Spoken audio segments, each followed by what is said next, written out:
Pumpkin, when it comes to the journey of self-discovery and self-improvement, relationships have always been a huge topic if and when we should engage in them. As someone who has been avoiding relationships and running away from them as if I were running away from the plague, well, I have some thoughts to share, which you might find very similar to yours, or you might find contrary. Whatever that is, I hope it serves you in the best way that it possibly can. When I started my personal discovery and personal improvement journey, I decided that I would heal this need for me to be in a relationship. I think it is really important to define that relationships are not what defines us.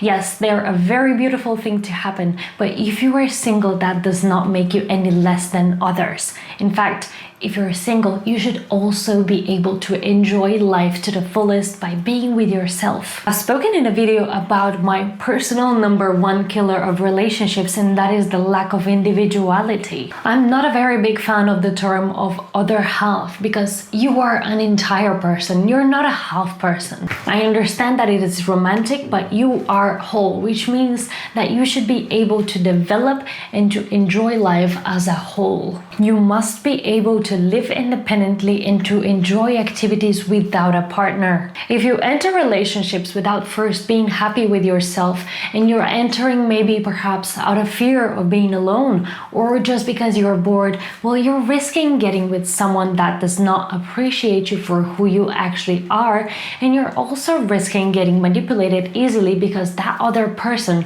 will know that you're scared of being alone. So they get to do whatever the hell they want. This is definitely something that I recommend you heal before entering a relationship. But well, if you're in a relationship, just break up. No, I'm kidding. Please don't break up. There are so many ways to do this while still being in a relationship. A great way to do this is by making time to spend with yourself, to fall in love with yourself and fall in love with the life you have without your partner. Spending time exploring yourself could mean so many things. You could start a new hobby, you can take care of your health by cooking, by learning something new, you can go out with your friends, or you can even take yourself out on a date. Whatever it is that you do without your partner allows you to get to know yourself better. This also allows you to develop your own character outside of the relationship. I mentioned that I used to avoid relationships like it was the plague, and that was mainly because of also fear or insecurity. Firstly, would I be able to make time for my partner? Secondly, would this disturb my self-discovery time? And third,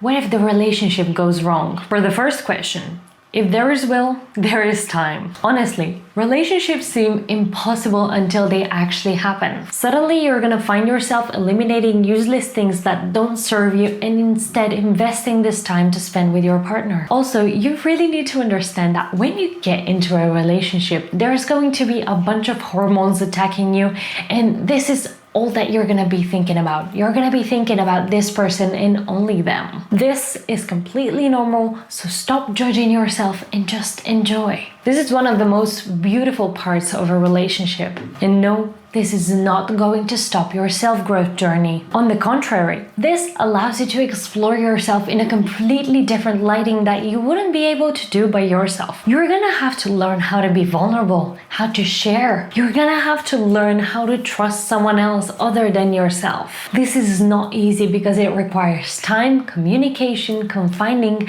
and it actually requires you to open up to someone else. If you're like me, getting used to do everything by yourself because, who else is gonna do it in the way that you do it? Well, relationships don't work like that. Both of you have to invest equally. This means that you're gonna have to go from full independent mode to working together as a team. You're gonna have to do such a deep dive with this person that you're gonna have to learn to trust them. Otherwise, well, it's not gonna work out well. And actually, speaking about not working out well, what if it all goes wrong? Pumpkin, to be completely honest, the future is absolutely unpredictable. I could leave home tomorrow and the neighbor's flower pot is gonna fall on my head. I wouldn't know. However, if you're entering in a relationship with someone else, well, you have gotten to know them enough that you know who you're going out with. You know what I mean? We have standards here. We don't just go out with anyone. The worst case scenario when it comes to relationships, and I mean relationships where you don't have children because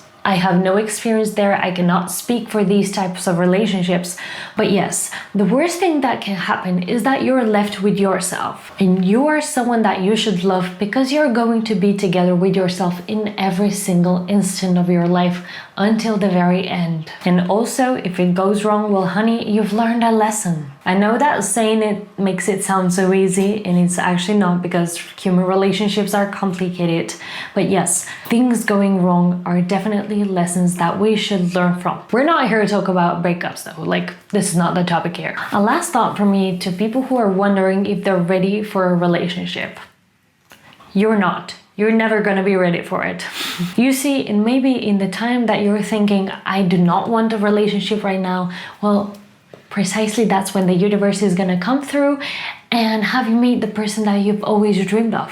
Life has its mysterious ways of making things happen, and we don't get to control them. Sometimes we don't even get to control ourselves. Now then, pumpkins, this is my experience and my vision when it comes to relationships. I'd love to hear what your thoughts are. And since I mentioned that I have a video on the #1 relationships killer, I'm gonna leave it right here. As always, I'll see you over there, pumpkin. Mwah!